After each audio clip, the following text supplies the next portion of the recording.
ప్రసంగి గ్రంథం 5వ అధ్యాయంలో ధ్యానం చేద్దాం. నీవు దేవుని మందిరానికి వస్తున్నప్పుడు నీ నిద్ర పోకూడదు. ఈ రోజు నీకు దేవుని మందిరం నిర్లక్ష్యం ఉండకూడదు. దేవుని మాటలు వింటున్నప్పుడు అనేక విధాలుగా ఆలోచన చేయకూడదు. నేను దేవుడితో ఉండాలి, దేవుడు నాతో ఉండాలి అని ఆలోచన కలిగి నీవు జీవించాలి పిల్ల. అలా జీవించకపోతే దేవుడి సన్నిధి నుంచి నువ్వు నెట్టిమైపడతావు. దేవుడి సన్నిధి నుంచి నీ హృదయం దూరముగా వెళ్ళిపోతుంది. నీ ఆలోచన సాతానుడు చంపేస్తాడు నీ జీవితాన్ని. ఒక రాజు తన కుమారుడికి లేక పుట్టిన ఒక కుమారుడికి వివాహము చేయాలని ఆలోచన కలిగి ఉన్నాడు. దేవుని స్తోత్రం. హల్లెలూయా, హల్లెలూయా, హల్లెలూయా. ఒక రాజు ఒకగాని ఒక కుమారుడికి వివాహము చేయాలని నిశ్చయించాడు. ఆ వివాహానికి చాలా పెద్దవాళ్ళను, తన బంధువులు, స్వజాతిలో ఉన్న అందరినీ ఆహ్వానిస్తూ ఉన్నారు. ఆహ్వానించాడు. రాజు అనుకున్నాడు, నా బలగము చూడు, నా ఐశ్వర్యము చూడు, నా బంధువులు చూడు ఎంతమంది ఉన్నారో.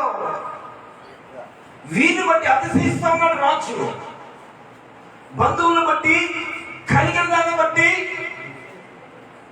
ఒకగాని ఒక కుమారుని వివాహము చాలా గొప్పగా చేయాలని చాలా మందిని పిలిచి ఒక ప్రత్యేకముగా ఏర్పాట్లు చేయాలి. ఎన్నో కళ్ళగన్నాడు ఈ యొక్క రాజు. కానీ పిల్లరా, పెళ్లి గడియ రానే వచ్చింది, కుమారుడి వివాహము గడియ రానే వచ్చింది. తన 10 మార్లు ఒకరిని పిలిచి, దాసుడా, నా బలగము, నా బంధువులు ఎంతమంది ఉన్నారో చాలా గొప్పవారు, వారందరూ నా ఒక్కగానో కుమారుడు వివాహానికి రమ్మని నేను ఆహ్వానించడం చెప్పండి. వారు వెళ్ళి అన్ని ప్రాంతాలు, అనేక దేశాలు వెళ్ళి, ఇదిగో మీకు దగ్గర బంధువు, మీకు చుట్టము, ఆయన లేక పుట్టిన ఒక కుమారుడికి వివాహం జరుగుతుంది, ఆ వివాహానికి నిన్ను ఆహ్వానిస్తున్నాడు అని చెప్తే వాళ్ళు అంటారు, అమ్మాయి ఈ వివాహం ఎలా ఉంటుందో, ఎంత అద్భుతం చేస్తాడో ఈ యొక్క రాజు. ఎందుకంటే రాజు కుమారుడు లేక పుట్టిన కుమారుడు. ఈ వివాహానికి ఎలాగని వెళ్ళాలి ఎవరుకున్నారు? పిలువబడిన వారందరూ ఏమంటున్నారు? ఈ వివాహానికి ఎంత పని ఉన్నా ఎలాగని వివాహానికి నేను వెళ్ళాలని నిశ్చయించుకున్నాను. దేవుని స్తోత్రం. హల్లెలూయా. తల్లి ఒడిలో పవళించే బిడ్డవలేనే, తండ్రి నీ ఒడిలోనే ఒదిగి తినయ్యా. తల్లి ఒడిలో పవళించే బిడ్డవలేనే, తండ్రి నీ ఒడిలోనే ఒదిగి తినయ్యా. తల్లి ఒడిలో పవళించే బిడ్డవలేనే, తండ్రి నీ ఒడిలోనే ఒదిగి తినయ్యా. ఆకలి లేదు, దప్పిక లేదు, ఆకలి లేదు, దప్పిక లేదు, హృదయాపాల కూడా ఆహారమై వచ్చేదిగా, ఆహారమై వచ్చేదిగా. ఆత్మతో నింపితివా యేసయ్యా, నీ ఆత్మతో నింపితివా. తల్లి ఒడిలో పవళించే బిడ్డవలేనే, తండ్రి నీ ఒడిలోనే ఒదిగి తినయ్యా.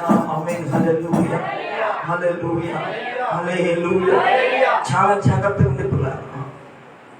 ఆ విందుకు పిలువబడిన వారు మొదట ఏ రీతిగా ఆలోచన చేశారో చెప్పారు. ఎలాగైనా ఆ వివాహానికి వెళ్ళాలి ఆలోచించిన వ్యక్తులు వివాహ సమయానికి రానే వచ్చింది. లగ్నము టైం, వివాహము సమయం రానే వచ్చింది. ఇప్పుడు మరలా పిలుస్తున్నారు. మత్తయి శుభవార్త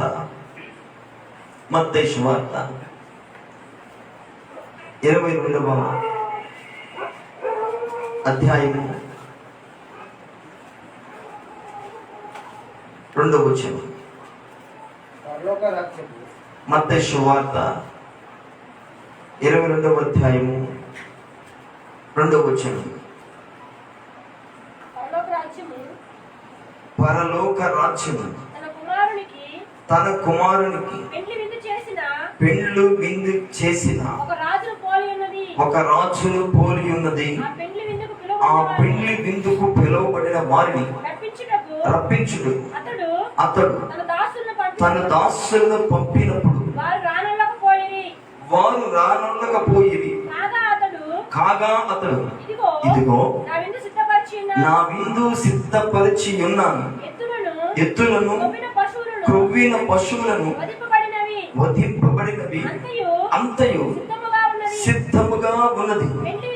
పెళ్లి విందుకు రండని పిలువబడిన వారితో చెప్పుడని వేరే దాసులను పంపెను. కానీ వారు లక్ష్యము చేయక ఒకడు తన పొలమునకు మరి ఒకడు వ్యాపారమునకు వెళ్ళిరి.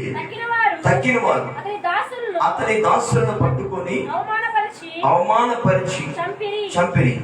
కాబట్టి రాజు కోపపడి తన దండ్లను సైనికులను పంపి ఆ నరహంతకులను సంహరించి వారి పట్టణము తగలబెట్టించెను. అప్పుడు అతడు పెళ్లి విందు సిద్ధముగా ఉన్నది, గాని పిలువబడిన వారు పాత్రులు కారు కనుక రాజమార్గములకు పోయి మీకు కనబడే వారినందరినీ పెళ్లి విందుకు పిలువడని తన దాసులతో చెప్పెను. ఆ దాసులు రాజమార్గములకు పోయి చెడ్డవారినేమి మంచివారినేమి తమకు కనబడిన వారినందరినీ పోగు చేసి గనుక విందుకు వచ్చిన వారితో ఆ పెండ్లిశాల నిండెను. రాజు కూర్చున్న వారిని వచ్చి అక్కడ పెళ్లి వస్త్రము ధరించుకొనని ఒకడు చూచి స్నేహితుడా పెళ్లి వస్త్రము లేక ఇక్కడికి ఎలాగ వచ్చితివని. చాలండి, మీకు అర్థమైంది వాక్యం, మీకు దేవుని మాటలు అర్థమైంది. సిద్ధము సిద్ధము సిద్ధమని మాలు రాయబడింది అక్కడ. నేను మీకు కావాల్సింది సిద్ధపరిచాను. క్రొవ్విన ఎడ్లను మంచి భోజ్యములను సిద్ధపరిచాను. పరలోక రాజ్యమును వెళ్ళాలంటే పరలోక రాజ్యం ఎలా ఉంది? రాజు అనగా యెహోవా దేవుడు, పెళ్లి కుమారుడిగా ప్రభువు యేసుక్రీస్తు వారు, ఆహ్వానించినగా సంఘము. ఈ 3 విషయాలు మీరు మీ నోట్స్లో రాసుకోండి, లేకపోతే మీకు గుర్తుంచుకోండి. రాజు అనగా ఎవరు? తండ్రి అయిన యెహోవా దేవుడు. పెళ్లి కుమారుడు ఎవరు? ప్రభువు యేసుక్రీస్తు వారు. పెళ్లి కుమార్తె అనగా పిలువబడిన వారు సంఘానికి సాదృశ్యం ఉన్నారు. దేవుడు పరలోక రాజ్యములో ఒక విందు ఏర్పాటు చేసి మొదట స్వజనులను ఎవరు పిలిచాడు? స్వజనుల ఎద్దకు వెళ్ళాడు. దేవుని మాట స్వజనుల మధ్యకి వెళ్తే స్వజనులు ఏమంటున్నారు? మేము ఎడ్లు కొట్టడానికి వెళుతున్నాము, మేము వ్యాపారం చేసుకోవడానికి వెళుతున్నాము. లూకాసు సువార్త 14వ అధ్యాయం 15 చూస్తారు ఒకసారి. లూకాసు సువార్త 14వ అధ్యాయం 15 వచ్చిన ఆయనతో కూడా భోజన పంక్తి కూర్చున్న వారిలో ఒకడు ఈ మాటలు విని దేవుని రాజ్యంలో భోజనము చేయవాడు ధన్యుడని ఆయనతో చెప్పగా ఆయన అతనితో ఇట్లనింది, ఒకడు మనుష్యుడు గొప్ప విందు చేయించి అనేకుల్ని పిలిచెను. విందు కాలమందు అతడు ఇప్పుడు సిద్ధమై ఉన్నదని పిలువబడిన వారితో రండని ఎవరైతే పిలిచారో వారిని పిలువగా చెప్పుటకు తన దాసుని పంపింది. అయితే వారందరూ ఒకే మనసుతో అనేకమని చెప్పసాగిరి. నెపములు అనగా ఏంటి? నెపములు అంటే ఏదో ఒక అడ్డంకు కలిగలగా అంత అర్జెంట్గా ఏం వస్తువులేదు. పాస్టర్ గారు కూడా మైమర్పించాడుగా, నీ నెలకపోతే పని కాదని పాస్టర్ గారండి, నీ నెలపోతే నా 10 పేనాలు రోడ్డు పడుతుంటే అమ్మో అంత పని జిల్లా ఇంద్ర ఆదివారం తరపు వెళ్ళిపో అన్నట్టుగా వారు నెపములు చెప్పసాగిరి. మొదటివాడు ఏంటంటే అడిగలుగుతాడా, నేను పొలం కొన్నాను ఆవశ్యముగా వెళ్ళి అర్జెంట్కి వెళ్ళకపోతే నువ్వు వేరే వచ్చి కొంటాడు దాన్ని, నేనే కొనాలంటే నేను అర్జెంట్కి వెళ్ళాలి పాస్టర్ గారండి, ముందు పెళ్లి విందుకు వస్తే నాకు కుదరదు అంటే దేవుని మందిరానికి రావడం కుదరదు, లేక దేవునికి రాజ్యానికి రమ్మని పిలిస్తే దేవుడు ఇదిగో నేను లోకంలో పొలం కొంటున్నాను అర్జెంట్కి ఆవశ్యముగా వెళ్ళాలి మరొకడేమంటున్నాడు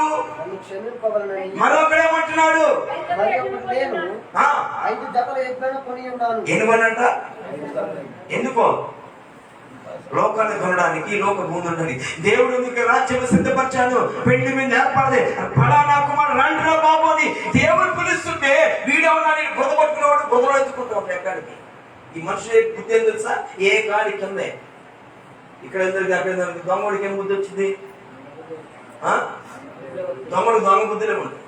ఏ ఇంటికి పోయిన శంశాన దేవుడు వేసుకెళ్ళిపోతే వాడికి తృప్తి ఉండదంట. అలవాటు వాడికి ఎటపోయింది.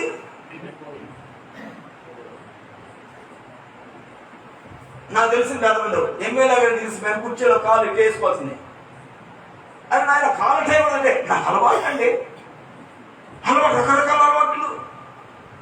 దేవుని యొక్క రాజ్యము పెళ్లి విందుతో కలిసి ఉంది. ఆ రాజ్యానికి ప్రభుని పిలుస్తున్నాడు. దేవుని రాజ్యమును నాతో కూర్చోడానికి నా కుమారుడు పెళ్లి విందుకి మీరు రమ్మని పిలుస్తున్నాడు. కానీ 5 శాతం కొనడానికి వెళ్తున్నానండి పాస్టర్ గారండి, వచ్చే ఆదివారం లేకపోతే ఈ ఆదివారం ఫలాలు నీ వరకు ఈ ఆదివారంతో వచ్చే నల్ల తీసుకోండి. ఏమైంది? 1 రోజు ఉంటా 3 రోజులు ఉపవాసం. చెప్పండి ఉపవాసం ఉంటా పాస్టర్ గారు 3 రోజులు ఉంటా, సాతాను చేత ఎన్నిసార్లు దంచుకుంటా ఉపవాసం అనుకుంటా. ఏమంటాడు వ్యక్తి? 5 శాతం. మరొక మాట ఏంటంట, మరి ఒకడు నేను ఒక స్త్రీని వివాహం చేసుకుని ఉన్నాను. యాదికెళ్తానంట పెళ్లి పాస్టర్ గారు, నీ లేకపోతే పెళ్లి కాదు. అక్కడ ఆదివారం రా బాబు అంటే నేను లేకపోతే పెళ్లి కాదంటే బేమడ పక్కన ఖర్చుకాయలు అందించాలి, తాంబూలు అందించాలి, నీ లేకపోతే పెళ్లి సందేహం ఉందండి. మా ఊళ్ళంతా నాకలు చూస్తున్నారండి, పెళ్లి గురించి పెట్టి పెట్టారండి.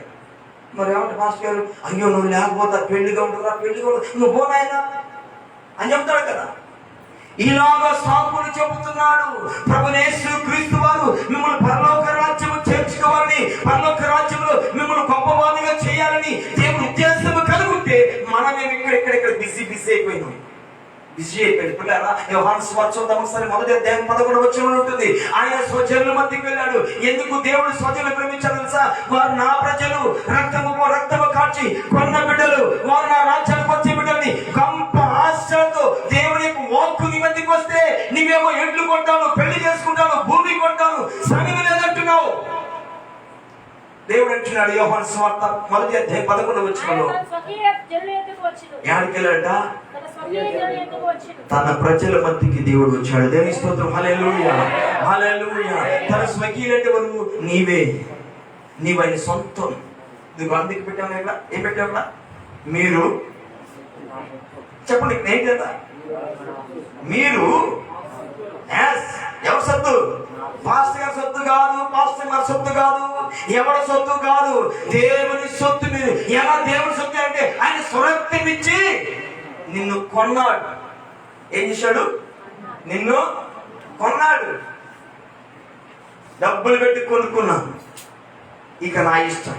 యూట్యూబ్ ఆన్ చేస్తా, ఫేస్బుక్ ఆన్ చేస్తా, కాంటాక్ట్లోకి వెళ్ళిపోతా, గేములు ఆడతా, పాటలు వింటాను, పాటలు ఎక్కిస్తాను, వాక్యాలు వింటాను, వాక్యాలు ఎక్కిస్తాను, ఎవరికి కావాలంటే అన్ని చేస్తాను. ఎందుకు పాడేస్తుంది? నా ఇష్టం. ఎందుకు నా ఇష్టం? నేను డబ్బులు పెట్టి కొనుక్కున్నా, నా ఇష్టం. ఆమేన్, హల్లెలూయా.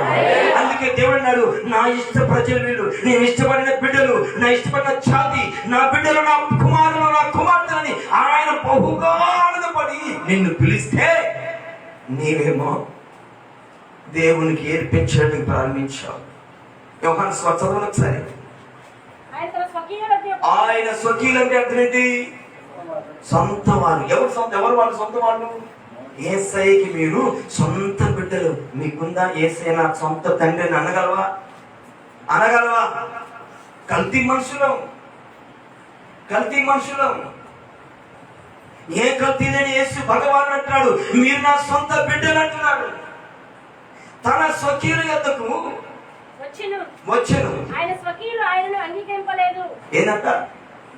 నోరు తెరువలేదా ప్రేమ, బదులు పలుకలేదా ప్రేమ, వెనక నుండి తన్నింది ఒకరు, తన ముందు నిలిచి నవ్వింది మరి ఒకరు. ఎవరు? మీకు చిన్న వీడియో మీకు ఫార్వర్డ్ చేశాను ఫేస్బుక్ లో వస్తే. యూదులండి ఇప్పుడు ఈ సెప్టెంబర్ 15వ తారీఖు యేసుక్రీస్తుని వ్యతిరేకిస్తున్నారు. ఈ రోజు కూడా యూదులు యేసుక్రీస్తు గురించి చెప్పడానికి మీలాంటి వాళ్ళు ఆ ప్రాంతానికి వెళ్తే యేసు గురించి ప్రకటన చేయొద్దు యూదులు అంటున్నారు. యూదులు ఎవరు? యేసుక్రీస్తు స్వజాతి.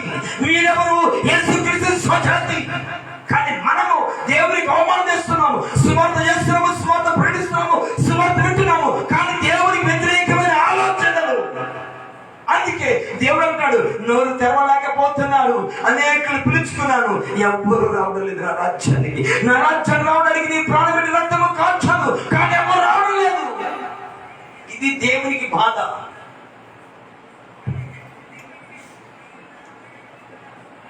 తాను ఎందరు అంగీకరించిన వారందరికీ అనగా తన నామమునందు విశ్వాసం ఉంచు వారికి దేవుని పిల్లలగుటకు ఆయన అధికారం ఇచ్చిన. చాలండి, దేవుని స్తోత్రం. హల్లెలూయా, హల్లెలూయా. నా ప్రియమైన స్నేహితుడా, దేవుడు నిన్ను కోరుకున్నాడు. రాత్రి వెళ్తావా? మూలవాక్యం ప్రసంగి గ్రంథం 5వ అధ్యాయం ఏంటంట? నీవు దేవుని మందిరానికి వెళ్ళినప్పుడు నీ ప్రవర్తన ఎలా ఉందో చూసుకో. ఇప్పుడు ఎందుకు స్వజాతి రావడం లేదండి? స్వజాతి అంటే యూదులను గుర్తుంచుకోండి. స్వజాతి అంటే యూదులను పిలిచిన మొట్టమొదటి దేవుడు. యూదుల మధ్యకే దేవుని స్వార్థ ముందుకు వెళ్ళింది. ఎందుకంటే దేవుని భయం యూదుల మధ్య ఉంది. త్వరగా వాళ్ళు మారిపోతారు, సింపుల్గా వారి ద్వారా స్వార్థ ప్రకటన చేయాలని దేవుడు ఆశిస్తే ఆ యూదులే దేవుడిని వ్యతిరేకించాడు. ఇప్పుడు అంటున్నాడు, అన్ని కులాలను, అన్ని జాతులను దేవుడు పిలుస్తున్నాడు. రాజమార్గాలకు వెళ్ళి అనేకులు పిలవండి. రాజుగారి కుమారుడు యొక్క వివాహం జరుగుతున్నది, ఆయన సిద్ధం చేశాడని, ఏమేమి కావాలన్నీ సిద్ధపరచాడు కోసం. రమ్మంటే వెళ్ళారు. కానీ ఒకడు పెండ్లి వస్త్రములు ధరించుకోకుండా ఉన్నాడు. ఆమేన్, హల్లెలూయా, ఆమేన్, హల్లెలూయా. అంటే దైవ ఆత్మ కలిగిన వాడు వలె లేడు అక్కడ. దైవ భయం కలిగిన వాడు లేడు, వాడి మందిరంలో ఉన్నాడు. కానీ దేవుడు పరిశీలిస్తున్నాడు. ఈ రాత్రి కూడా దేవుడు పరిశీలిస్తున్నాడు. నా ప్రియ సహోదరి, పెళ్లి వస్త్రములు అనగా దేవుని ఆత్మ వస్త్రములు మీలో ఉన్నాయా? నీలో ఉండని దేవుడు పరిశీలన చేస్తున్నాడు. ఆ రాజు అక్కడ రాయబడిన మాటను చదవండి ఒకసారి. 16వ వాక్యం.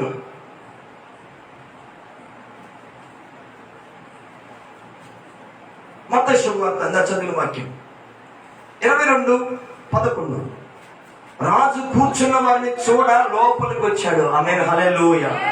ఎక్కడికి వచ్చాడంట రాజు? ఎవరైతే పెండ్లి విందుకు వచ్చారో వారిని చూడడానికి రాజు వచ్చాడు. రాజు వస్తే రాజుకి ఎవరు కనిపించారు? చదవండి. ఎవడు ఉన్నాడు అక్కడ?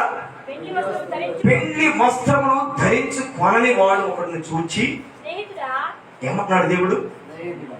స్నేహితుడా,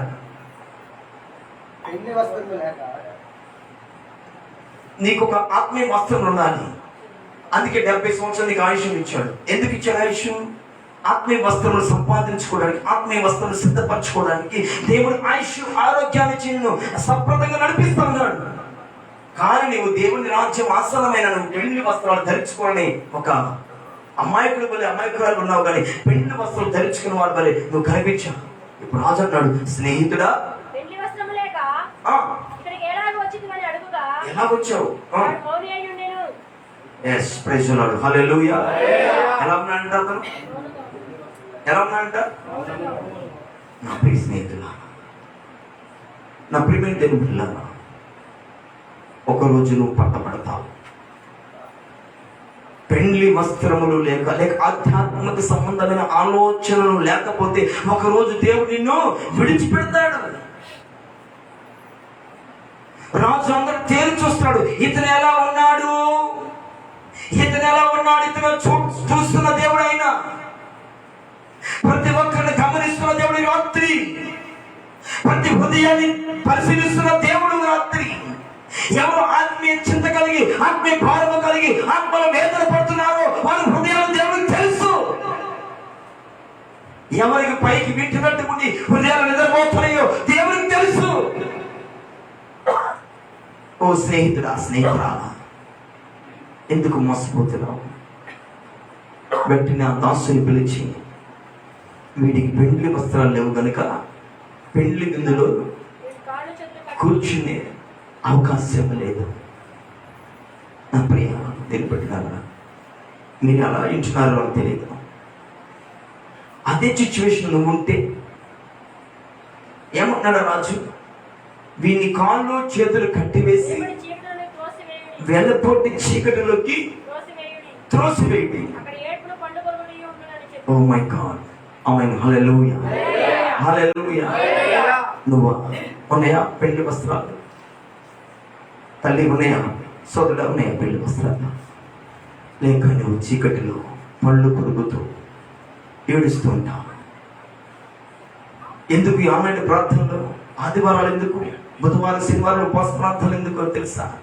పెళ్లి వస్త్రాలు ధరించుకోవడానికి. ఎందుకు దేవుని మందిరానికి రావాలి తెలుసా? పెళ్లి వస్త్రాలు ధరించుకోవడానికి రావాలి. అలా రాకుండా నువ్వు ఒక పెళ్లి మీద పిలిచాలని వెళితే, దేవుని మందిరంలో పట్టబడకపోయినా అక్కడ పట్టబడితే అక్కడ తన దాసుని గురించి వీని కాళ్ళు చేతులు కట్టిపడేసి చీకటి మీద పడవేయి. అది నువ్వు అవుతావేమో, ఒకవేళ అది నువ్వు అవుతావేమో ఆలోచిస్తావు సార్. ఎవరైతారు? ఎవరవుతారు? ఎవరవుతారు? ఇర్మియా గ్రంథం 7వ అధ్యాయం 20వ వచనం. ఇర్మియా గ్రంథం 7:25.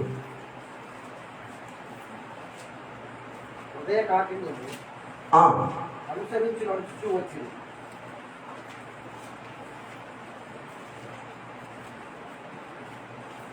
హృదయ కాఠిన్యము అనుసరించు నడుచు వచ్చింది. నీ పితరుల ఐగుప్తు దేశముల నుండి బయలుదేరి వచ్చిన దినం మొదలుకొని నేటి వరకు మీరు వెనుక తీయచ్చు వచ్చిన వారే. పెద్దల కాడ లేచి ప్రవక్తలైన సేవకులందరినీ చూడండి. ప్రభుని యేసుక్రీస్తు వినండి, సత్యాన్ని వినండి. పరలోక రాజ్యంలో పట్టబడకను నరకానికి పోకుండా ఉండాలంటే ఎందుకు రాత్రి నిద్రగాసి గొంతు నొప్పొచ్చేలాగా ఎందుకు వాగుతారు కాపరులు అంటే, పరలోక రాజ్యానికి వెళ్ళకుండా నరకానికి వెళ్తావేమో, హాస్పిటల్ పట్టబడతావేమో. మీకు తెలిసిన చేతుల మాట చెప్తాను పిల్లారా. హాయి పట్టణం మీదకి యుద్ధానికి వెళ్తున్నారు ఇశ్రాయేల్ ప్రజలు. అప్పుడు కలిసి ఉన్నారు యూదులు, ఇశ్రాయేల్ మొత్తం ఒకే జాతి. ఇశ్రాయేల్ ఒకటే, యూదులన్నీ ఒకటే, మొత్తం ఒకే జాతి ఉన్నారు. ఐగుప్తు దేశం నుంచి దేవుడు నడిపిస్తున్న కానాను దేశం నడుస్తూ వస్తున్నారు. ఎరుకో పట్టణాన్ని కూల్చివేశారు స్తుతులతో. యోర్దాను నదిని దాటగలిగారు. ఎర్ర సముద్రంలో పాలు చేసి 6 నెలలుగా చేయగలిగారు. యెహోవా బలవంతుడని బహుగా దేవుని స్తుతించారు, కీర్తించారు. కానీ చిన్న పట్టణమైన హాయిపురం మీదకి వెళ్ళారు దానికి. కానీ అక్కడ అపజయ పాలయ్యారు. ఆమేన్, హల్లెలూయా, హల్లెలూయా. ఎరుకోని జయించిన ప్రజలు, ఎర్ర సముద్రమును దాటుకుని వచ్చిన ప్రజలు, యోర్దాను నదిని 6 నెలలు చేసిన ప్రజలు, హాయి మీదకి ఎందుకు అపజయం వచ్చింది? అక్కడ జయం కలిగిన ప్రజలు, జయించిన శూరులు ఇశ్రాయేలు ప్రజలు ఇక్కడ ఎందుకు అధమస్తులైపోయారు? ఎందుకు ఎందుకు ఎందుకు? దేవుని మాట, దేవుని మాట, దేవుని మాట నువ్వు నిర్లక్ష్యం చేసావు కనుక నీలో పూలిపిండి లాంటి మనస్సు, బుద్ధి మనస్సు ఉన్నది. నీ బుద్ధిలో బూడిద ఉన్నది కొంచెం, అది నిన్ను నాశనం చేస్తుంది, అది నీ కుటుంబాన్ని పతనం చేస్తుంది. అందుకే ఆ కాను నాశనం అయిపోయాడు. ఆ కాను ఆ కోరులో రాళ్ళు తీసుకొని చంపారు. ఎందుకు ఆ కాను చంపారు? ఈ ప్రజలను చంపారు తెలుసా? ఆ కాను దేవుని మాట వెన్నట్టు నటించాడు, కానీ వాడి బ్రతుకు మార్చుకోలేదు. చాలా మంది మందులకు వస్తాం, కానీ బ్రతుకు మార్చుకో, మనసు మార్చుకో, ఆలోచన మార్చుకో, మాటలు మార్చుకో, ప్రవర్తన మార్చుకోలేం. అందుకే దేవుడు దుఃఖపడుతున్నాడు. పిల్లరా, వెంటనే పరిశుద్ధాత్మ దేవుడు యెహోషువతో మాట్లాడాడు. అడుగు ఆకాను, వాడు పట్టుబడ్డాడు, యూదా గోత్రం పట్టుబడ్డాడు. అక్కడ వాడిని ఆకారంలో తీసుకెళ్ళి ఏం చేయాలి ప్రభువా? వాడి కుటుంబాన్ని, వాడు చేసిన పాపం పుట్టి మీదకి వచ్చేసింది. నా ప్రియ స్నేహితులారా, దేవుడు నమ్ముకొని ప్రార్థనకు వస్తున్నారు. మీ పాపము కుటుంబాన్ని పరిపాలిస్తుందా, లేకుండా నమ్ముకుని యేసుక్రీస్తు వారు నీ కుటుంబంలో నాయకుడిగా ఉన్నాడని పరిశీలించగలిగితే రాత్రి నీ కుటుంబంలో దేవుని ప్రతి విధమైన వ్యతిరేకములు జరుగుతున్నది. కారణం పాపము నిన్ను వెళుతుంది, పాపము నిన్ను వెళుతుంది. వెంటనే యెహోషువ అన్నాడు, ఆకాను కుటుంబస్తులు వెలివేశాడు. ఆ కోరులోయలోకి తీసుకెళ్లారు. లోయ పై నుండి రాళ్ళు వేసి చంపారు. చంపబడిన బాడీల్ని, బ్రతికున్న ప్రాణాలతో వాళ్ళని పాడి మీద పెట్టండి, కట్టెల పోయి పెట్టేసి కాల్చి వేశారండి. ఆమేన్, హల్లెలూయా. నువ్వు కాల్చబడాల్సిన అవసరం, నీ కుటుంబంలో నీ బిడ్డల్ని నువ్వు కాలబడాల్సిన అవసరం. నీ హృదయాన్ని లేక సాతాను ఆలోచన నువ్వు కాలుస్తావు. రాత్రి ఆ కోరులోయలో వారి కుటుంబం కాల్చబడింది, కానీ ఈ రోజు నువ్వు నీ బిడ్డలు, నీ భార్యని, వాడిని ఎవరు కాల్చాల్సిన అవసరంలా. పరిశుద్ధాత్మ దేవుడు అంటున్నాడు, నీ హృదయంలో దేవుని వ్యతిరేకమైన వాటిని కాల్చగలిగితే నువ్వు పరిశుద్ధాత్మ దేవుడు నీ కుటుంబాన్ని పరిపాలిస్తాడు. హల్లెలూయా, హల్లెలూయా, హల్లెలూయా. ఇదిగో నేను ప్రవక్తలకు అందరికీ లేపి నా సేవకులందరూ మీ యొద్దకు పంపుచూ వచ్చిందని, ఆయనను మీరు వారు నా మాట వెనుక విన్నారు, చెవి యొక్కకు విన్నారు, తమ మెడన మంచిగా మనసును కఠినపరుచుకొనుచున్నారు. వారు తమ పితరుల కంటే మరీ దుష్టులైది. ఏడుపులలోయగా మారిన నీ జీవితం, ఆ కోరులో నీ కుటుంబం కాల్చబడుతుంటే నీకు జాలి లేదా? దేవుని రాజ్యానికి నువ్వు నిన్ను పిలుస్తున్నాడు. దేవుడు రేపు మాకు పిలుస్తాడు. ఈ లోకము అంతము కాబోతుంది. నాకంటే తక్కువ వయసు వాళ్ళు వెళ్ళిపోయారు సమాధుల్లోకి, నాకంటే గొప్పవారు వెళ్ళిపోయారు. రేపు నేను వెళ్ళిపోతానేమో. నేను వెళ్ళక మునిపోయి ఆత్మీయ వస్తువులను కలిగి ఉండాలి. ఆత్మీయ వస్తువులు కలిగినకపోతే రాజు అయిన దేవాది దేవుడు అంటున్నాడు ఆయన ఇక్కడ,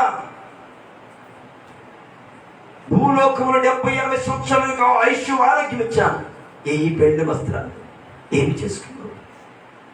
ఒక్కో పరిశుద్ధాత్మ దొక్కిస్తూనే వీడికి కూర్చునే అర్హత లేదు. ఇక్కడ వీళ్ళ కాళ్ళు చేతులు కట్టి ఆ చీకటి పీలములు పడవి. చీకటి పీలము ఎవరిని పడేయాలి? సాతాను కోసం సృష్టించాడు చీకటి పీలాన్ని. ఆయన కుమారుడు వెళ్ళడానికి, నువ్వు నేను వెళ్ళడానికి కాదు. దేవుడు పాతాళలోకాన్ని సృష్టించింది.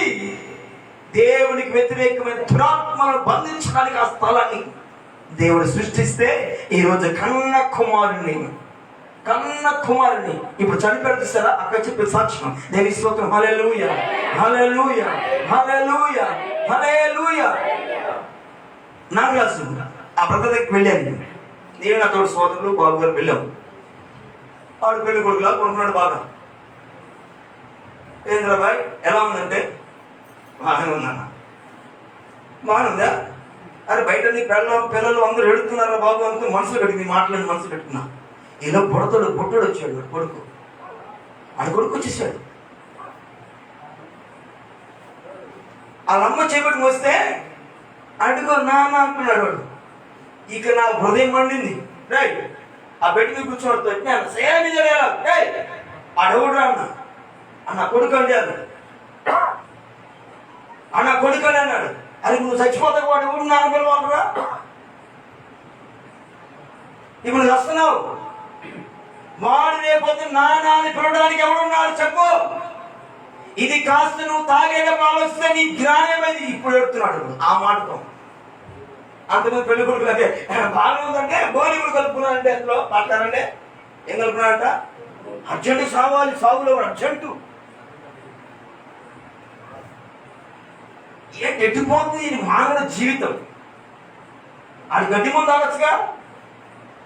ఒక నార్మల్ బస్సు చచ్చిపోయాడు, డాబా మీదకి వెళ్ళి గోలి కలుపుకున్నాడంట. మళ్ళీ అందులో అర్జెంట్ సాగుతుంది, అర్జెంట్ ఉద్యోగాలు. కింద భార్యేమో వాళ్ళు కాలు ఇల్లు కాలు, తల్లిదండ్రులు వాళ్ళు కాలు కాబట్టి అయ్యా లచ్చ ఎడుతున్నాడు, ఒక రోజుకి లచ్చ అంటే అయ్యా మా బతుకులేని మా ఆలోచన వాళ్ళు ఎడుతుంది. పాడే పెళ్లి కొడుకులా కూర్చో, శాష్ మార్క్ మీద పెళ్లి కొడుకులా కూర్చోడు. నీ పోయి వెళ్తే ఏంటో నాతో ఉన్నారు వీళ్ళు కొన్నారు ఆ మాట్లాడినప్పుడు. ఆ పిల్లలు వచ్చి నానంటే ఎవరు రావాలంటే నా కొడుకు అన్నాడు. రేపు పొద్దున వాడు నాన్న ఎవరు పిలవాలంటే అప్పుడు స్టార్ట్ అయింది కళ్ళ. దేని స్తోత్రం, హల్లెలూయా హల్లెలూయా. అయ్యా దేవుని బిడ్డలారా, దేవుడు రేపొద్దున నా కుమారులారా కుమార్తెలు పిలవాలంటే నీవు ఆయన సంధిలో నిలబడడానికి యోగ్యురాలు పోయి ఉండాలి. పెళ్లి వస్త్రాలు లేకుండా నేను ప్రార్థన పోతున్నాను, ప్రార్థన కలుపుతున్నాను అంటే నువ్వు చీకటి బీరులో తొక్కుపోయి పడతావు. పాస్టర్ గారి దగ్గర నువ్వు ప్రార్థన రావచ్చు, ఈ లోక పాస్టర్ గారి దగ్గర ఈ లోక మందిరాలకు ఇష్టం వచ్చాడు, నీకు ఇష్టం వచ్చి ఆదివారం 3 వారాలకు వస్తాను పాస్టర్ గారండి, నాకు కుదరదండి, నేను వచ్చి ఒక రైలు అడ్డం వస్తానండి పాస్టర్ గారు నెట్ వచ్చాను నేను అని నువ్వు చెప్పచ్చు. లేకపోతే వద్దా అనుకుంటాండి, ఏదో కొనుతున్నాను పాడుగా, ఏదో కొనుతాను నువ్వు చెప్పచ్చు నాకు. సరే మరి గద్దిద్దాం, పక్క చర్చలకు వెళ్ళిద్దామో, ఒకరు నెట్టరా బాబు నీ నా బాధని మరచేమో. కానీ నీ కోసం రక్తము కాల్చి ప్రాణం పెట్టిన దేవుడు ఉన్నాడు ఒకడు. ఆయన నిన్ను చూస్తూ ఊరుకోడు. ఎలా ఉంటే ఎలా అనుకుంటారా? మీలో చాలా మంచివాళ్ళు ఉదయం తిన్న పల్లెంలో కడకుండా సాయంత్రం తినే రకాలు ఎంతమంది చదువుతాను ఒకసారి ఏం చెప్పండి ఒకసారి ప్లీజ్. ఉదయం తినం సార్, సాయంత్రం ఉదయం మధ్యాహ్నం 2 పూట 3 పూటలు తిన్నారు మనుషులు. మొదటి పూట తిని కడగకుండా 2వ పూట తినే వాళ్ళు చదువుతాండి. అమ్మ తిన్నావా? ఎవరు తిన్నారు? ఎవరు తినరా? ఎవరో తిన్న పళ్ళే కాదు అది, నీవు తిన్న పళ్ళేనే నువ్వు 2వసారి తినడానికి ఇష్టపడవు, అవునా? మరి సాతానుగాడు తిన్న నీ హృదయాన్ని దేవుడు ఎలా నీ హృదయాన్ని ఇష్టపడతారు పరలోక రాజ్యంలో? దేవుడు పిచ్చాడు కదా నీకు, మా బ్రెయిన్ నీది మహా బ్రెయిన్, మహా తెలివి గలవాడివి. పాస్టర్ గారిని బుల్లి కొట్టించండిగా, అక్కడ బుల్లి కొట్టచ్చంటే నీ బుల్లీలకే బుల్లి కొట్టించోడు ఆయన. ఎద్దులు 5 జతలు కొట్టడానికి వెళ్తున్నా పాస్టర్ అంటే పెళ్లికి వెళ్తున్న పాస్టర్ గారు నీ పెళ్లి లేదు, నీ పాత్ర అమ్మాయి నన్ను గుడి పాస్టర్ గారు పాతంగా మాట నీ ఒక్కలు రాకపోతే అయిపోయిందా? స్తోత్రం, హల్లెలూయా హల్లెలూయా. బాగా పాస్టర్ గారు, ఒక మంచి పాస్టర్ గారు దాంట్లో ఒక గ్రామంలో ఆ పాస్టర్ గారు అంటే వాక్యం బాగా చెప్తారట. ఆ పాస్టర్ గారు పాడుతుంటే పరిశుద్ధాత్మ దేవుడు ఆ సంఘంలో అభిషేకం దింపుతా ఉంట. ఆ పాస్టర్ గారు మాట్లాడుతుంటే యేసుక్రీస్తు వెనక ఒక దర్శనం చూపిస్తారు విశ్వాసం. అటు బలమైన దైవజనుడుగా ఒక బలమైన విశ్వాసం ఉన్నారు. అయితే ఆ విశ్వాసంలో ఒక విశ్వాసకి మాత్రం పుట్టుకతోనే ఒక గూని ఉంది. ఏముంది? గూని. చిన్నప్పుడు యేసుబాబుని నమ్ముకొని యేసుబాబుకి ప్రార్థన చేస్తా ఉంది. యేసుబాబు ప్రార్థన చేస్తా ఉంది. హలో అమ్మాయ స్తోత్రం, హల్లెలూయా. రోజు ప్రార్థన చేస్తామని అంతా ఇంచుమించు 40-50 సంవత్సరాలు వచ్చేసిన ఆమె కూడా పిల్లలు లేకున్నారా? ఆమె పిల్లలు ఉన్నారు. అప్పుడు పిల్లల కట్టది కూడింది కాదంటలేదు. అయితే ఒక రోజు పెద్ద కుమార్తె వచ్చిందట, మమ్మీ పుట్టిన కాంచి ఎస్ఐ దగ్గర పెడుతున్నావు, ఒక్కరోజు ఎప్పుడన్నా ఒకసారి ఇంటికి వస్తే నువ్వు ఇంట్లో ఉండవు, ఇదే నా బాధ, అందుకే మీకు రాడు ఎప్పుడు అదట. పోయేమో నా బిడ్డ ఎడుతుంది, ఈ ఒక్కరోజు పాట గారికి జీవితం బలాన్ని 3 రోజులు ఉపవాసం, 1 రోజు పాల్పడతాం, ఆ శిక్ష పడతాం. కానీ ఈ రోజు ఆదివారం వెళ్ళకూడదు. మా అమ్మాయి దగ్గర కూర్చోవాలనుకుందట. దేని స్తోత్రం, హల్లెలూయా హల్లెలూయా. ఈ లోపల ఆ గూని ముస్లింతో పాటు మరొక గూని ముస్లిం దూరం నుంచి రాక ప్రార్థనకి ఆ రోజు వచ్చిందట. పాడే రాక ఆ రోజే ఆ గ్రామానికి ఆ ప్రార్థన మందిరికి వెళ్ళిందంట. ఏదో చూద్దాం అత్త కట్టలేదు, బాగా నడుతున్నంట. ఆ పాస్టర్ గారు బాగా చెప్తాడంట, బాగా వాక్యం చెబుతున్నాడంట. ఆయన పాటలు పడుతుంటే అభిషేకం వస్తుందంట. ఆయన వాక్యం చెబుతుంటే సిలువ దర్శనాలు సంఘానికి వస్తున్నాయంట. ఎలాగైనా మందిరానికి వెళ్ళాలని ఎప్పటి నుంచో అనుకుంటుంది. అని ఏ రోజైతే ఈ గూని ముసలు రాలేదు, ఆ గూని ముసలు ఎంటర్ అయింది. ఏమైంది? ఏ రోజైతే ఒక గూని ముసలు ఆగిపోయింది, ఇంకో గూని ముసలు ఎంటర్ అయింది. ఏంటది? మీరందరూ కనుక పరిశుద్ధాత్మ పాటలు పాడుతుంటే అయ్యగారు పాటలు పాడుతుంటే అభిషేకం అవుతుందంట. ఎప్పుడు పాటలు పాడుతాడు, ఎప్పుడు అభిషేకం అవుతుంది, ఇదే రోజు అంట ఆమెకి. ఆమె హల్లెలూయా. నీకేమో నేను కొంచెం టైం అయితే నాయన ఊపిరి ఆగట్లేదు నాయన, ఎప్పుడు ముగిస్తారని నీకు. కానీ ఆమెకేముంది? ఈయన పాటలు పాడితే పరిశుద్ధాత్మ అభిషేకము దిగుతుంది. అభిషేకము నా పైన దిగాలి. ఎప్పుడు పాడతాడు, ఎప్పుడు అభిషేకము దిగుతుంది, ఎప్పుడు పాడతాడు, ఎప్పుడు అభిషేకము దిగుతుంది, ఎప్పుడు ప్రారంభిస్తాడు, ఎప్పుడు నాకు నేను అభిషేకం పొందుకుంటాను. ఇదే రండి. ఈలో పాస్టర్ గారు పాట తీసుకోవాలంట. ఈలో పాస్టర్ గారు ప్రారంభించాను పాట సంఘం అంతా పరిశుద్ధాత్మ లీనమైపోతుంది. ఈ గూని ముసలి కదా, హల్లెలూయా అని పాడి స్తుతింపను రారే జనాలకు వేసుకొని ఎగుతామంట. ఎవరు పిచ్చర్ వాళ్ళు ఉన్నారు, అందరూ అంతే కదా. మరి రారే రారే అమ్మల్లారా పాడని కూడా ఇంటిగా గూని ముసలి మీరు దేవుని స్తోత్రం. హల్లెలూయా హల్లెలూయా అని పాడి స్తుతింపను రారే జనులారా ఊరురా నోరారా రారే జనులారా ఊరురా నోరారా. తాత ముత్తముల కన్నా ముందు నా దేవుడని, అమ్మ కన్నా ప్రేమించు దేవుడని. తాత ముత్తముల కన్నా ముందు నా దేవుడని, తల్లిదండ్రుల కన్నా ప్రేమించు దేవుడని. నిన్నాడు ఏకరీతిగా ఉన్నవాడు, నిన్నాడు ఏకరీతిగా ఉన్నవాడు. పూజించి చాటించి పాటించరారే హల్లెలూయా అని పాడి స్తుతింపను రారే జనులారా ఊరురా నోరారా రారే రారే అమ్మల్లారా రారే రారే అన్నల్లారా రమ్యమైన యేసుని చూడ రారే రారే అక్కల్లారా రమ్యమైన యేసుని చూడ. హల్లెలూయా అని పాడి స్తుతింపను రారే. ఆమె హల్లెలూయా. నాకు ఈ పాట పాడినప్పుడు అనంతమ్మ గారు గుర్తుందో లేదో, అనంతమ్మ గారు సువార్తమ్మ గారు మేమందరూ అప్పుడు నేను డ్రమ్ కొట్టిన పిల్లగాని దొడ్లేరు ప్రాంతంలో మేము సెంటర్లో తక్కువ అమ్మ గుర్తుంది నీకు? ఇదే పాట పాడి మేము బాగా నీ పిల్లగానికి బాగా తేలిక చెబుతూ ఉంటా. ఇదే పాట వాళ్ళు నాటివాడారండి. ఈ రోజుకి నా జీవితంలో మర్చిపోలేని కదలికలు నా మైండ్లో. బల్లి చెట్టు దగ్గర మనకి పొలం కుంట నడిచి వచ్చాను కొత్త నుంచి. అక్కడ ఆటోలు లేవు, సైకిల్ లేవు, బైకులు లేవు, ఏమి లేవు. రోజులు నడకే నడక. డ్రమ్ము తీసుకోవటం, చెట్టు కిందకి వెళ్ళటం, స్త్రీలందరూ చుట్టూ రావటము, నేను మధ్యలో డ్రమ్ము. నాట్యాలతో ప్రారంభించాం ఆత్మీయ జీవితాలను. అందుకే మా దీపాలు ఇంకా ఆరిపోవాలని సాతాను ప్రవర్తించిన వాడు మాడిపోయాడు కానీ మమ్మల్ని ఆర్పలేకపోయాడు. దేవుని స్తోత్రం. హల్లెలూయా హల్లెలూయా. ప్రియమైన బిడ్డారా, వర్షం పడిపోతుంది పాస్టర్ గారు. ఈ లోపల గూరు ముసలికి ఏమైంది నాకు తెలియదు కానీ ఏమైంది తెలుసా? ఏమైందో తెలియదు. అందరూ బాగా బాగా అంశరాజ్యం ఆడుతూ ఉన్నారు చక్కగా. ఈ లోపల అపశృతి ఏమైంది అనుకోలేదు. ఏమైందమ్మా నీకంటే నాది పడిందా ఏం పడింది, ఏం తెచ్చుకోలేదు, నాది పడిందా అని ఏం తెచ్చుకోమంటే అదే నాది పోయిందయ్యా. అందుకే అదే ఎవడే అంటారు. నీది పోతే తిక్కలని చెప్పంటే ఇదిగో వచ్చేటప్పుడు నేను పాపముతో వచ్చాను, రోగముతో వచ్చాను, నాశనపు ఆలోచనతో వచ్చాను.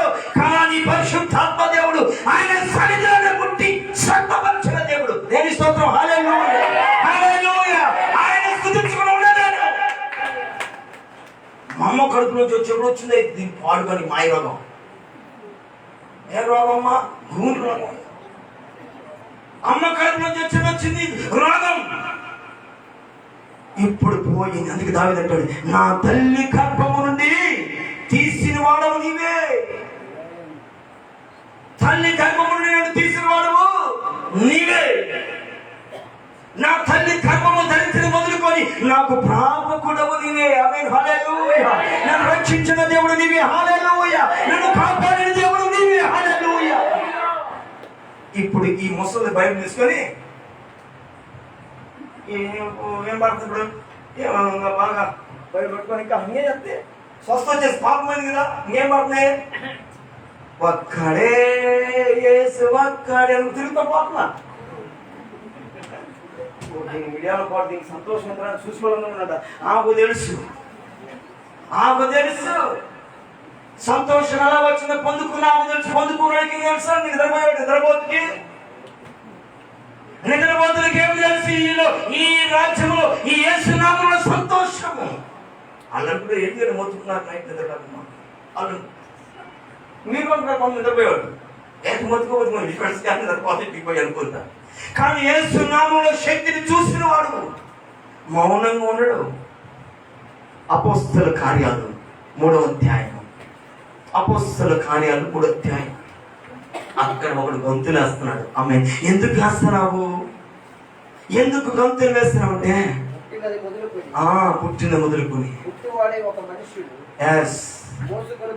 ఎవడు ఎట్లున్నట? తల్లి గర్భమును చూస్తున్నవాడు కాళ్ళు చచ్చుబడిన కాళ్ళతో వచ్చాడు బయటికి. వీడిని పోషించలేక తల్లిదండ్రులు చేస్తారు. గొళ్ళ మధ్య చాపేసి కూర్చోబెట్టున్నారు. అడుకోరు 4 రూపాయలు వస్తాయి. 4 రూపాయలు ఎక్కువ వస్తే నాకు 1 రూపాయి ఇవ్వు, నువ్వు 2 రూపాయలు తిందు అని వాడి మీద లాభాన్ని ఆశించే తల్లిదండ్రులు శృంగార దేవాలయం దగ్గర కూర్చోబెట్టారు. కుంటిమాన్ని వచ్చే వాళ్ళు పోయేవాళ్ళండి. ఈ సత్యం ఏం చేస్తాడు? కుంటాడు చేస్తాడు. ఏం చేస్తాడు చెప్పండి? ఏం చేస్తాడా? ఏం చేస్తాడు? ఏమని చేస్తాడా అన్న? జరగడానికి కూడా స్పర్శ లేని కాళ్ళు ఇట్లా కోరుతుంది కానీ లేచి కాంగ్రెస్ పరిస్థితి లేదు. పరిశుద్ధాత్మ దేవుడు కుంటి వాళ్ళ దగ్గరికి వెళ్తున్నాడు. దేని స్తోత్రం, హల్లెలూయా, హల్లెలూయా. నువ్వు విశ్వసిస్తే నీ దగ్గరికి దేవుడు వచ్చి రాత్రి ముట్టబోతున్నాడు. దేని స్తోత్రం, హల్లెలూయా. నువ్వు నమ్మగలిగితే నా దేవుడిని స్వస్థపరచబోతున్నాడు. దేని స్తోత్రం, హల్లెలూయా, హల్లెలూయా. పేతురు వెళ్తున్నాడు. కుంటోడే కంటే అయ్యా నా తల్లి గర్భంలోకి వచ్చాడు కుంటితనం. అయితే నువ్వు బాధపడతావా? ఎందుకు అయ్యా? ఆరునెట్టి ఇక్కడే శ్వాసలోకి పడిపోయాడు. కుంటాడు జరుగుతాడు జరుగుతాడు. అడిగిన నా జీవితం అంతా నాశనం అయిపోయింది అయ్యా. నాశనం అయిపోయిన నీ జీవితం నా యేసయ్య వెలుగునిస్తాడు, చిగురింపజేస్తాడు అని చెప్పి పేతురు వాడి చేతి నుంచి ప్రార్థించి వీళ్ళు ప్రార్థన చేయడానికి మనోడు లేచాడు. ఏం చేశాడు? ప్రార్థన ముగింపబడక మునిపే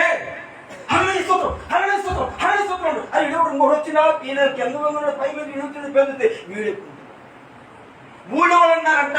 ఆయన శృంగారము దేవాలయము దగ్గర కూర్చొని కుంటోడు కదా వీడు. ఆర్డర్ వేసే వీడు కుంటోడారా? మరి ఎలా లేచిండురా? అమ్మాయి మరియమ్మ ఈడెవరికి తెలుసు నీకు?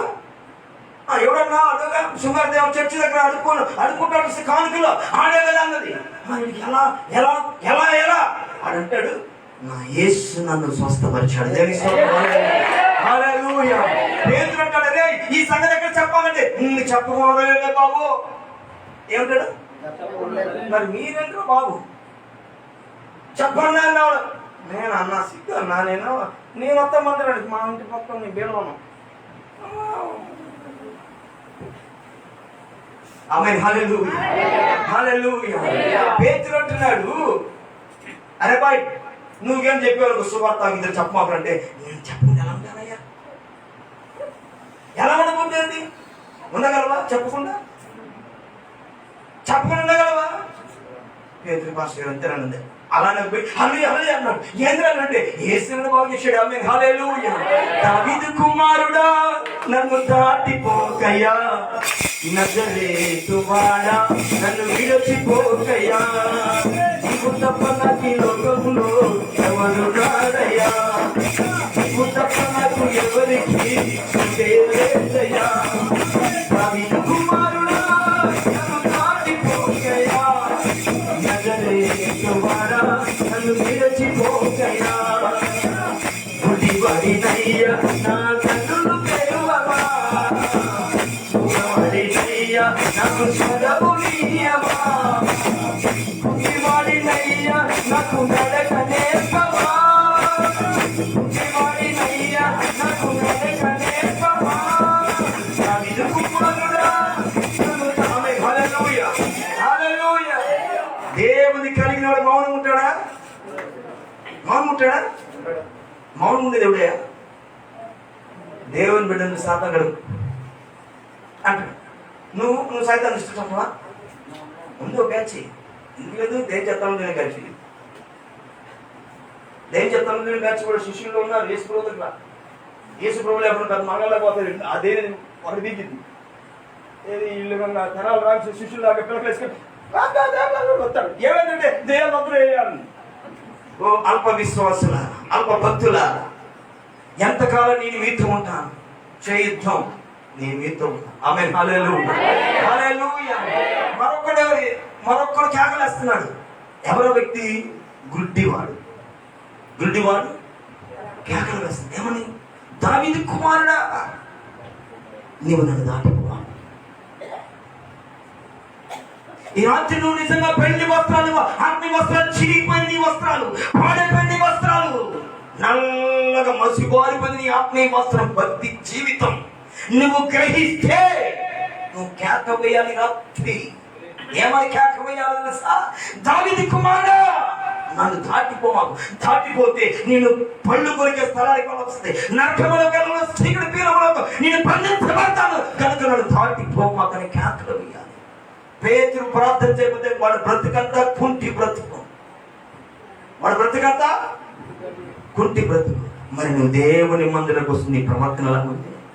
నువ్వేం చూసుకోవు అటువంటి ఏమి, నువ్వేమి చూసుకోవు. మైకి ఇస్తే పాటలు పాడతావు, 15 చరణాలు పాట పాడతావు. ఇంకా ముందుకెళ్ళి పెద్ద నాయన మొదలుపడంటే వాక్యాలు చెబుతూ, కానీ నీ ప్రవర్తన ఎలా ఉందో నువ్వు చూసుకో. దేవుని వాక్యం ఏమంటుంది? దేవుని వాక్యం ఏమంటుంది? నీవు మందిరమునికి వెళ్ళినప్పుడు నీ ప్రవర్తన ఎలా ఉందో చూసుకోబట్టుంది. ఈ గూని ముసిది అంటదంట. అసలు పోయిన వారం పక్క ఊరికి ముసిది వచ్చి పోకపోయింది, నీ బతుకుపోవడం, నీ బతుకు ఎప్పుడు ప్రార్థన పెడతాను, నీ బతుకు మారిందంటారు. చర్చి వాళ్ళకి వచ్చిందంట. ఏమైందంటే పోయిన ఆదివారం స్వస్థ కలిగింది. గూనులందరూ మంచోళ్ళైపోయారంటే, ఓ నాయన పోయిన ఎందుకు రాలేకపోయిన ఏడ్చిందంట. ఏడ్చి వస్తా సమయం వస్తా. అందుకే నువ్వు ఆదివారం మిస్ కాకూడదు. ప్రియమైన జరుగుతా దేవుని ఆన్లైన్ ప్రార్థనకి మిస్ కాకూడదు. పగడి ప్రార్థన మిస్ కాకూడదు. బుధవారం శనివారం ఉపవాస ప్రార్థనకి నువ్వు మిస్ అయిపోతే గూని రాజుగారు నీకు దేవుని ఆజ్ఞ మీరితే పాపం వస్తుంది. నిర్గమాకాండం 20వ అధ్యాయం, నిర్గమాకాండం 20వ అధ్యాయం.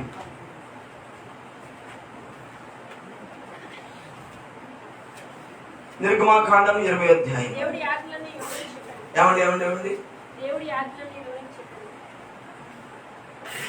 8వ వచనం సంది సాయించి. పరిశుద్ధంగా ఆచరించుటకు జ్ఞాపకం ఉంచుకోండి. 6వ దినము నీవు కష్టపడి నీ పని అంతయు చేయవచ్చు. సారీ 7వ వచనం చదవండి ఒకసారి. ఏంటంటే ఏ దేవుడు అంటే ఎవరు దేవుడు అంట? ఎవరు దేవుడు అంట? మీరున్నారు సరిగా ఉండండి. చెప్పండి. మీ ఏళ్ళు పై ఒకసారి 1 ఎత్తారా? మీ ఎదురుడికి ఏళ్ళు చూపించండి. ఎదురువాళ్ళు చెప్పండి. ఎదురువాళ్ళు చూపించండి. మీకు మీరు ఎదురువాళ్ళు చూపించండి. ఏం చూపించడానికి ఇప్పుడు చెప్పండి నాతో పాటు. నీ దేవుడైన యెహోవా నామమును వ్యర్థముగా ఉచ్చరించకూడదు. యెహోవా తన నామమును వ్యర్థముగా నుచ్చరింపు వానిని నిర్దోషిగా ఎంచడు. ఎవరు చెప్పవా గట్టిగా చెప్పారా? మీరందరూ చెప్పారా? చెప్పుకున్నారమ్మా? చెప్పారా? ఏమని చెప్పారు? నీ దేవుడు. సరే నీ అబ్బాయి నన్ను ఆలోచించే ఒకసారి. నీ దేవుడిని యెహోవా నామాన్ని వ్యర్థంగా ఉంచవా? నీకు తిప్ప లేపుతుడు అట్లా చెప్పాలి. ఏం తిప్పలేదు, నన్ను తిప్పలేపుతాడు మీరు. నీకు దేవుడు ఇప్పుడు అట్లా కుదురుతండి. ఇర్మియా గ్రంథం 43వ అధ్యాయం 10 వచనం. ఇర్మియా 43:10. ఇశ్రాయేలీయులు 43వ అధ్యాయం 10 వచనం. ఇశ్రాయేలు దేవుడును సైన్యములకు అధిపతి యెహోవా సెలవిచ్చినదేమనగా, ఏమనగా ఇదిగో ఇదిగో నా దాసుడగు అయ్యా బబులోను రాజైన నెబుకద్నెజరు నేను పిలవనంపించి తీసుకొని వచ్చి నేను పాతి పెట్టిన ఈ రాళ్ల మీద అతని సింహాసనం ఉంచెదను. అతడు రత్న కమ్మలిని వాటి మీదనే వేయించును. అతడు వచ్చి తెగులునకు నిర్ణయమైన వారిని. మీరు ఏం చదువుతున్నారు చెప్పండి ఒకసారి. ఏం చదువుతున్నారు చెప్పండి. 48 పద్ధతులు ఒకసారి. 48. యెహోవా కార్యములు అశ్రద్ధగా చేయవాడు శాపగ్రస్తుడగును గాక. చాలండి. ఎవరి కార్యక్రమాలని చక్కగా జరగాలి. ఏ కార్యక్రమము? వర్షం పడింది, ట్రాక్టర్ నాగలు తోలాలి. నాగలు తోలి గడ్డ ఎండిన తర్వాత గొర్రు తోలాలి. గొర్రు తోలిన తర్వాత మూల సాలేయాలి. మూల సాలిస్తే ఎక్కడకు చల్లి మళ్ళా సాలిలో గొర్రు తోలాలి. ఆ తర్వాత మొక్కలు నాటాలి. ఇవన్నీ కూడా ఎలా వస్తున్నాయి? క్రమంగా వస్తున్నాయి. ఆ కార్యక్రమాలు చేయకపోతే భూమి నీకు ఫలితం ఇవ్వదు. యెహోవా కార్యములు అనగా యెహోవా పనులు అశ్రద్ధ. ఏంటంట? అశ్రద్ధాయ నమః. శ్రద్ధాయ నమః ఏంటంట? అశ్రద్ధాయ నమః. శ్రద్ధాయ నమః. నిర్లక్ష్యాయ నమః అంటే నామం లేకుండా పోతారు బాబుని అర్థం. నామల పాలుండవు. దేవుని మాట నిర్లక్ష్యం చేస్తే నామల పాలు లేకుండా చేశాడు దేవుడు. ఆది కాండములో ఆది భగవానుడైన దేవుడు, ఆది సంపూర్ణ దేవుడు, ఆది భగవాన్ నారాయణ రూపములు చేసిన ఏకైక కుమారుడు ఆదామును దిక్కులేని పక్షిని చేశాడు దేవుడు. దిక్కులేని పక్షిని చేయడానికి ఆదామును సృష్టించాడంటే కాదు సుమా, తనలాగా ఉండాలని చేసుకున్నాడు దేవుడు. ఎలా చేసుకున్నాడు ఆదాముని? తనలాగా ఉండాలని చేసుకున్నాడు దేవుడు. తనలాగా ఉన్నాడా? ఎక్కడున్నాడంట? తోట మధ్యలో కూర్చున్నాడంట. దేవుడి స్తోత్రం, హల్లెలూయా. తోట మధ్యలో ఏం చేస్తాడు బిడ్డ అంటే, బట్టలు లేవు నాన్న నాకు ఆత్మహత్యలు వచ్చి లాగేసుకున్నారు. ఎవరు లాగేశారు? బట్టలు లాగేసుకున్నారు. అది నేను తోట మధ్యలో బొట్టలో కూర్చోను. ఏం సూపర్ హ్యాపీ. ఎక్కడ కూర్చున్నాడు హ్యాపీగా? బొట్టల మధ్యలో కూర్చున్నాడు. రోజు మెల్ల మీదకి వచ్చేవాడు, ఈరోజు బొట్టల మీద ఉన్నాడు. ఎందుకంటే ఆత్మీయ వస్త్రాలు లాగేసుకున్నాడు. ఓ మా రత్న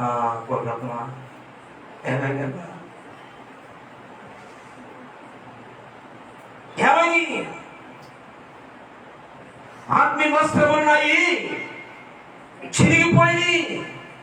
అప్పుడు అన్నాడు యేసయ్య, అయ్యో నా కుమారుడా, ఎందుకు ఇలా చేసింది? నీవు నాలాగే ఉండాలని, నన్ను పోలి నడవాలని మీద ఎన్నో ఆశలు పెట్టుకున్నాను. ఎందుకు ఆత్మీయ వస్త్రాలు నీ మీద లేకుండా చేసుకుంటే? శత్రువైన సాతానుడు నన్ను ఇలా చేస్తున్నాడు. ఏం చెప్పాడు? శత్రువైన సాతానుడు ఆత్మీయ వస్త్రాలు చించివేసి. మరి నీవు పెళ్లి విందుకు వచ్చి, నువ్వు సంఘానికి వచ్చిన నువ్వు నీ ఆత్మీయ వస్త్రాలు ఎలా ఉన్నాయి? మత్తయి సువార్త 22:11 వచ్చింది. ఆత్మీయ వస్త్రం లేకపోతే నువ్వు ఒక రోజు నువ్వు పట్టబడతావు. ఆకాను పట్టబడినట్టు పట్టబడతావు. ఆకాను ఆ కోరులో ఎలా బంధించబడి నాశనం అయిపోయాడో, కాల్చబడ్డాడో, నీవు కూడా దేవుని రాజ్యము వెళ్ళకము ఇప్పుడే సరే ఆత్మీయ వస్త్రాలు కూడా కష్టపడి ప్రార్థన చేయి. దైవ జనుల మాటకి లోబడు, సంఘానికి లోబడు, సంఘ సహవాసానికి దగ్గరగా ఉండు, సంఘ క్షేమం కొరకు ప్రార్థన చేయి.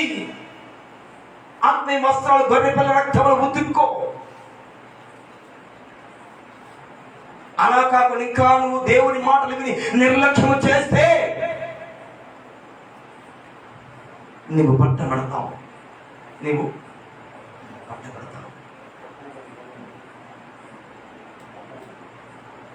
రోజు వెళ్ళి మందిరం రోజు ఉండే పాస్టర్ గారే, మా పాస్టర్ గారే, మా పెద్దలే, మా బాబాయే, మా మామయ్యే, మా వాడు వీడు అనుకుంటే నీ బ్రతుకు మారదు. నీ బ్రతుకు మారదు. నీకు ఆత్మీయ వస్త్రాలు కావాలని నీకు చింతుందా? చింత లేకపోతే ఆత్మీయ దేవుడిని విడిచిపెడతాడు. చింత కలిగి ఉంటే దేవుడిని హత్తుకొని పెళ్లి విధులు కూర్చోబెడతాడు. ఈరోజు నేను తెలుసో తెలియకు నిర్లక్ష్యమో, నీ అమాయకత్వమో, నీ గర్వాన్ని బట్టి ఆత్మీయ వస్త్రంలో కోల్పోయావు. ఇప్పటికే ప్రభువా నన్ను చూసి దుఃఖపడుతున్నావు, నన్ను చూసి ఏడుస్తున్నావు. నేను ఏడిపించి బిడ్డకి నేను నొక్కూడదు, నేను సంతోషపెట్టి బిడ్డకు ఉండాలి. తల్లిదండ్రులు మాట వెనక దుఃఖపరిచే బిడ్డలు తల్లిదండ్రులు ఏమనుకుంటారు తెలుసా? వీడు పుట్టకపోయినా బాగుండేది. యేసుక్రీస్తు వారు అంటున్నారు, ఈ ప్రజలను నేను ఎందుకు చేసిన సంతాపం పొందుతున్నాడు దేవుడు. చేసేటప్పుడేమో ఏమన్నాడు తెలుసు? పరలోక రాజ్యం నుంచి మనము మన పోలిక చొప్పున నరులను చేయదము రండి అని సంతోషంగా పరలోక రాజ్యం విడిచి భూమి మీదకి వచ్చి మట్టిలో నిన్ను తీసి మాణిక్యంలా చేస్తే ఈ రోజు నిన్ను బట్టి దేవుడు దుఃఖపడుతున్నాడు, సంతాపం పొందుతున్నాడట. ఈ నరులను ఎందుకు చేసి తినా అని ఏడుస్తున్నాడు దేవుడు. ఆ పెండ్లి వస్త్రాలు కోల్పోయిన వాడు ఉందేమేమో, నీవేనేమో. నీవు నరకానికి పోక మునిపే, దేవుని బలిపీఠం ముందుకు రాక మునిపే నీ బ్రతుకును సరి చేసుకో.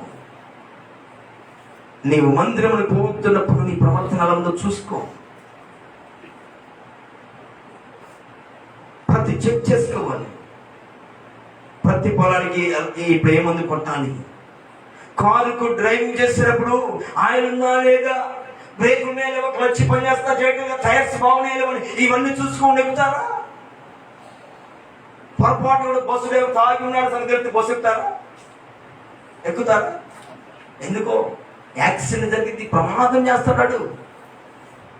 ఇవన్నీ తెలిసినప్పుడు మరి సాతానుగా నేను యాక్సిడెంట్ చేస్తున్నాడు, నలపబడతావు. ఇప్పటికైనా పిల్లలు మించిపోయింది లేదు. దేవుడు నీ కోసం ఆయన రాక ఆలస్యం చేశాడు. ఇక్కడ నీ బ్రతుకును మార్చుకొని ఆ పెండ్లి వస్త్రాలు ధరించుకుంటావేమని దేవుడు ఎదురు చూస్తున్నాడు. ప్రతిరోజు వచ్చిన వారు స్వస్థత పొందలేదు, ఎప్పుడు వచ్చిన స్వస్థత పొందారు. నీ బ్రతుకును దేవుడు చూశాడు. వీడిలా బ్రతకడం నాకు ఇష్టం లేదని కుంటివాడిని మంచివాడికి చేశాడు దేవుడు. ఈ రోజు నువ్వు ఇలా ఆత్మీయ హీనుడిగా బతకడం దేవునికి ఇష్టం లేదు. ఆత్మీయ హీనులాగా బతకడం దేవునికి ఇష్టం లేదు. ఆత్మ అభివృద్ధి పొంది ఫలించాలని దేవుని చిత్తము. పైకి ప్రార్థన చేసుకున్నాం. ఎక్కడైనా నీ జీవితాన్ని మార్చుకో. నిన్ను బట్టి నీ కుటుంబానికి ఆశీర్వాదం వెళ్ళాలి, కానీ ఆకాను బట్టి కుటుంబం మీదకి శాపం వెళ్ళింది. ఎందుకు తెలుసా? దేవుని ఎరిగి, దేవుడిని తెలుసుకొని, దేవుని ఆజ్ఞలు తెలుసుకొని ఆకాను లోకాన్ని ప్రేమించాడు, లోకాన్ని కౌగిలించుకున్నాడు.